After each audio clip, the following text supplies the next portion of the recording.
66% of United States residents' public water is fluoridated. It is known to have tremendous effects on bone cancer, joint problems, bone weakness, lowered estrogen and testosterone levels, and dental fluorosis, which is yellowing of the teeth and pitting in the enamel.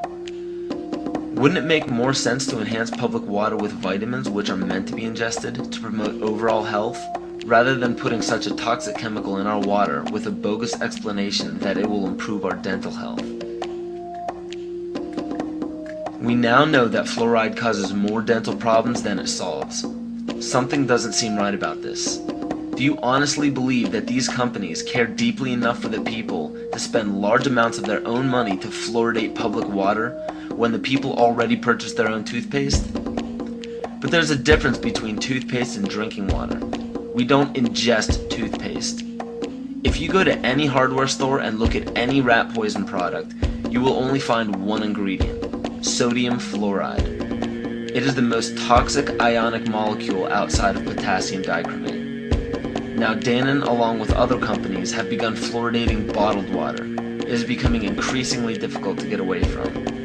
And the fact that fluoride is also used in many prescription antidepressants shows that it eliminates aggression and motivation in people. Fluoride, to my knowledge as a physician, has absolutely no biological benefit whatsoever. But one of the significant things is that the Russians carried out all sorts of experiments on the people living in the Gulag. One of them, of course, was to fluoridate the water. Why? You fluoridate the water, why people are not as aggressive as they ordinarily would be. In fact, what is the active ingredient in Prozac that is so widely distributed in America today? Why, it's a fluoride compound. And now, we are finding that public water nationwide is showing up with arsenic, lead, cadmium, and thermonium, which is a radioactive form of lead. Cancer, lowered sex drive, birth defects, sedation, and brain defects. Does this not sound like a wonder drug for anyone aiming to control a population? It's quite astonishing, Paul, the degree to which environmentalists have not been educated about fluoride. You know, people have an unconscious trust in their doctor or their dentist, and if you can persuade doctors and dentists that fluoride is safe and good, then you're able to reach the rest of the nation. People believe their doctors and dentists, and that was a way of promoting fluoride for Bernays. Fluoride was killing their cattle, destroying their crops. Fluoride given to rats had produced bone cancer and liver cancer, and that those results had been doctored to make it look as though fluoride hadn't caused as much cancer. The pattern that we saw, it typically is what we see with other neurotoxic agents that are well known to cause a hypoactivity or a memory problem or an IQ problem. When I first presented the results of these studies, one of the individuals sitting and listening to the results, he says, "Do you have any idea what you're saying?" And he says, "You're telling us that we're reducing the IQ of children." And basically I said, yes.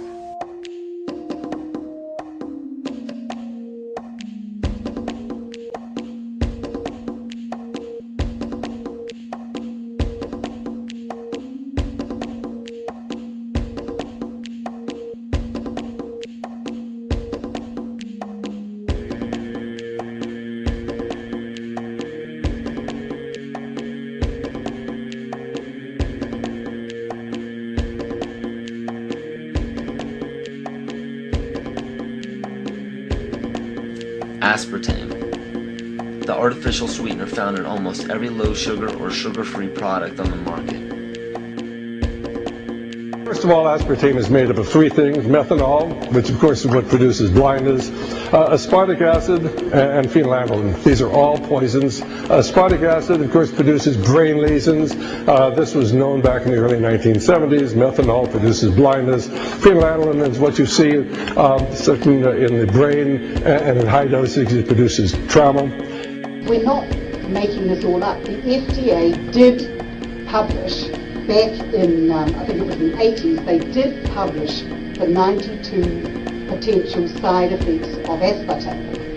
And they do, these side effects are quite, are extremely serious. Things like dizziness, problems with balance, abdominal pain and cramps, changes in vision, seizures and convulsions, etc., etc. Yet despite all of these harmful effects, Donald Rumsfeld pushed it out into the stores in over 5,000 products when he was CEO of Searly, the company that manufactured aspartame.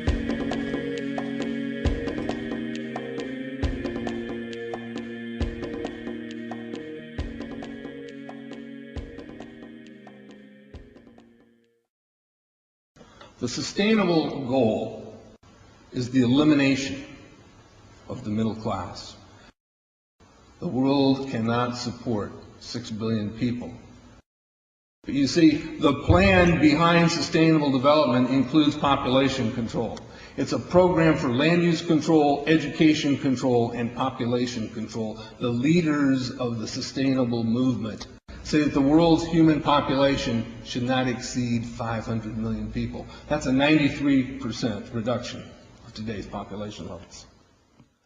In 1992, while the Rio conference was going on, George Bush, then president, was there. He was just offshore in Prince Charles's yacht, where he executed the Agenda 21 protocols on behalf of the United States and brought it back to Washington, D.C. Within a year, Bill Clinton, by executive order, established the President's Council for Sustainable Development. In 1996, Bill Clinton set up the President's Council on Sustainable Development. One of the dictates of Agenda 21 is that every country in the world is to set up a national council to oversee the implementation of Agenda 21. I've listened to Gorbachev explain, we are writing a new set of 10 or 15 commandments to replace the original 10. Which one of the 10 do you think these guys don't like? Thou shalt not lie, thou shalt not steal, thou shalt not covet. Because I'll tell you what, these people have lied to us. They're in the process of stealing all of this nation's natural resources, and they covet everything you have left.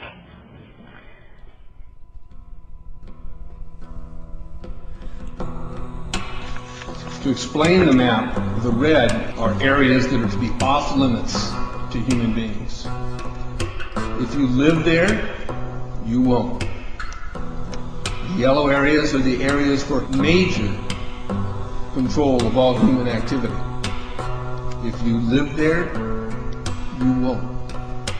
The black dots are the smart growth zones. That's where human beings are to be stacked and packed in small living units along rail tracks. The Smart Growth Program ultimately has jobs assigned and children cared for by the state.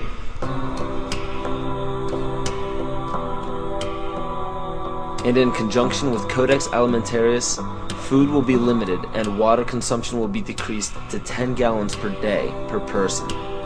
That is over a 90% reduction in people's average daily water consumption. And along with shortages of food and water, the food we will be provided with will be genetically manipulated and nutrient deficient. Genetic manipulation of food causes complications in metabolizing and utilizing food for energy. In June of 2003, scientists reported that the gene sequence of the inserted genes into crops had actually changed their order. They had re-scrambled. So the genetic inserts are not stable. Another laboratory confirmed this and found that it had changed in the same varieties in different ways that they had tested. So not only is it unstable and changing, it's not even uniform in the way it's changing. This is incredibly dangerous. Nutrient deficiencies due to Codex's planned vitamin and mineral ban will cause billions of preventable diseases. Both of these will ultimately lead to billions of deaths.